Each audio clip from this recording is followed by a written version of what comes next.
Bismillahirrahmanirrahim. Assalamualaikum warahmatullahi wabarakatuh. Perkenalkan, nama saya Ummu Soleha.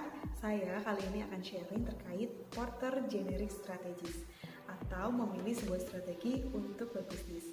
Nah, Michael Porter adalah seorang profesor di Harvard Business School yang memperkenalkan generic strategies dalam bukunya yang berjudul Competitive Advantage: Creating and Sustaining Supervisor Performance pada tahun 1985, yang dimana strategi ini dapat dipraktikkan di segala jenis usaha.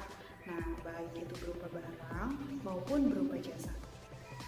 Michael Porter pernah mengatakan, "The essence of strategy is choosing what not to do," atau inti dari strategi adalah memilih apa yang tidak boleh dilakukan. Nah, dalam berbisnis ada banyak sekali cara untuk kita meraih kesuksesan gitu ya. Menurut Michael Porter ada beberapa pilihan strategi yang bisa kita terapkan atau perusahaan terapkan untuk mencapai keunggulan kompetitif. Nah, lalu gimana sih sebenarnya cara dari perusahaan tersebut untuk memilih strategi yang dapat menghasilkan keberhasilan? Nah, strategi bersaing generik itu menyebutkan bahwa perusahaan selalu menempatkan dirinya pada salah satu aspek utama, bisa dari strategi keunggulan biaya menyeluruh atau strategi diferensiasi. Nah, dan jika target yang dituju itu relatif sempit, maka strategi ini akan berkembang menjadi strategi fokus. Nah, strategi generik ini bisa dibedakan sesuai dengan keunggulan bersaing gitu ya, yang dimiliki dan target pasar yang dituju tentunya. Nah, generik strategi ini berisikan 3 target yang sangat berbeda atau yang berbeda-beda. Yang pertama adalah strategi keunggulan biaya menyeluruh atau cost leadership. Nah, cost leadership strategi adalah upaya untuk mendapatkan keunggulan kompetitif dengan meningkatkan penjualan melalui persaingan harga terendah. Dan perusahaan itu berusaha untuk mencapai kemampuan biaya produksi dan distribusi yang paling sangat rendah gitu ya. Dan sehingga dapat memberikan harga produk yang lebih rendah juga dan dari pesaing dan memenangkan persaingan dalam pangsa pasar yang besar. Nah, strategi ini dapat diterapkan dengan beberapa cara.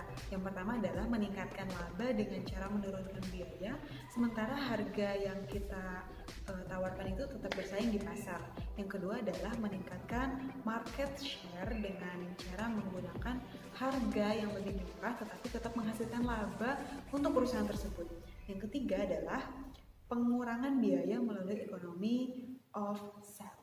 Nah, hal yang perlu diingat dalam strategi ini sebenarnya adalah bagaimana bisnis itu kita bisa menjadi harga produk yang paling murah dibandingkan dengan pesaing yang lain. Nah, akan tetapi hal ini juga mengakibatkan bisnis kita itu terancam gitu jika ada kompetitor yang mereka itu sebenarnya akan lebih murah gitu ya harganya dari produk kita, dari perusahaan kita. Kita akan terancam jika ada kompetitor yang memiliki cara yang lebih efisien dan efektif dari kita. Nah, perusahaan yang menerapkan strategi ini adalah Walmart gitu ya. Walmart itu adalah perusahaan Amerika Serikat yang mengoperasikan department store, dan Walmart itu menetapkan strategi everyday low price dan bekerja sama dengan supplier untuk memastikan harga tetap stabil gitu ya, dan harga itu tetap terjaga pada level minimum. Yang kedua, strategi diferensiasi atau differentiation. Nah, strategi ini perusahaan itu lebih memusatkan kepada usahanya dalam menciptakan produk gitu ya, menciptakan ciri produk yang khas serta dalam produk pemasaran, sehingga dapat memenangkan persaingan dengan membuat citra yang khas kepada konsumen.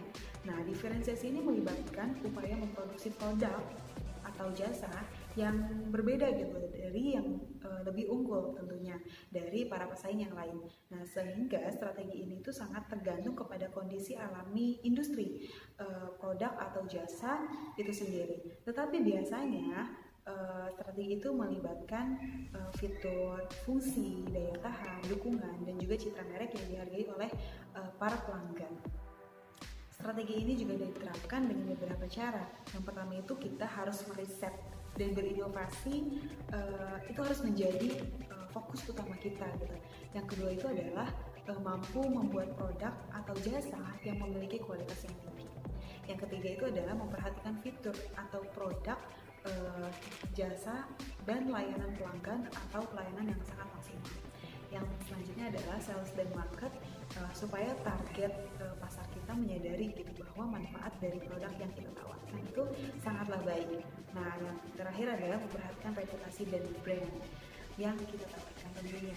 Nah, strategi ini itu berfokus pada pengembangan produk yang menawarkan nilai lebih dan keunikan produk yang tidak memiliki kompetitor gitu ya. Penambahan nilai produk ini juga membuat perusahaan menetapkan harga premium untuk produknya, dan keunggulan nilai ini dilihat dari fungsi penjualan, kualitas, dan fitur tambahan.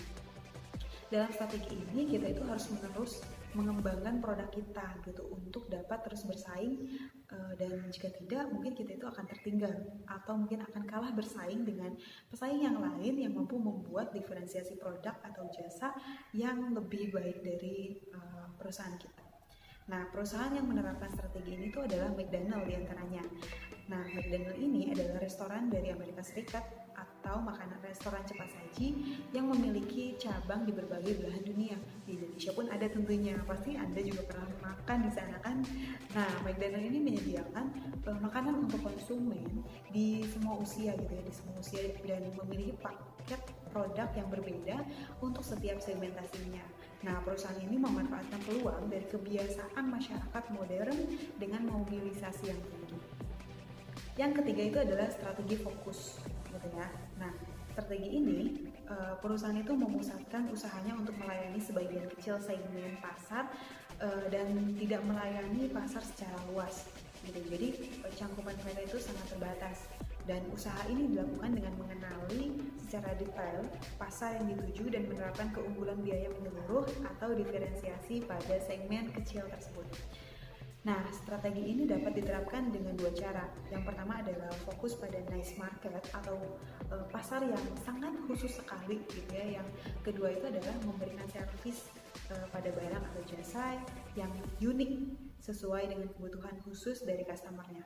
Nah, dalam strategi ini yang paling penting itu adalah membangun brand loyalty pada customer dan tetap fokus pada niche market. Karena jika kita memiliki produk yang terlalu umum, maka kemungkinan kita itu akan kalah bersaing dengan produk atau jasa yang mengedepankan cost leadership atau harga yang murah tadi, atau diferensiasi dengan produk yang ini.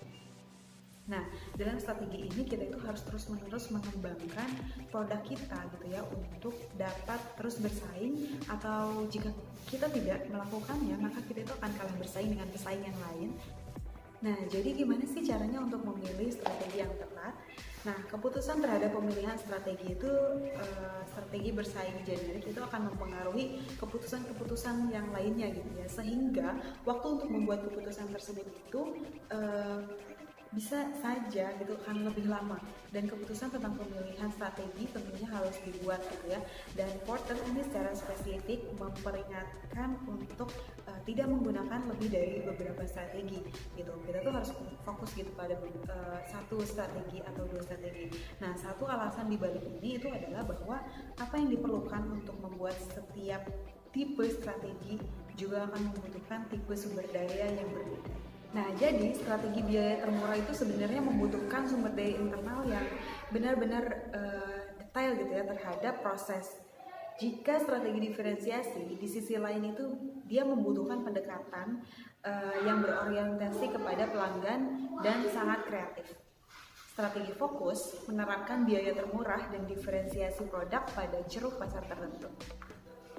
Jadi, saat memilih salah satu dari tiga strategi bersaing generik, penting bagi kita untuk mempertimbangkan kompetensi dan kekuatan.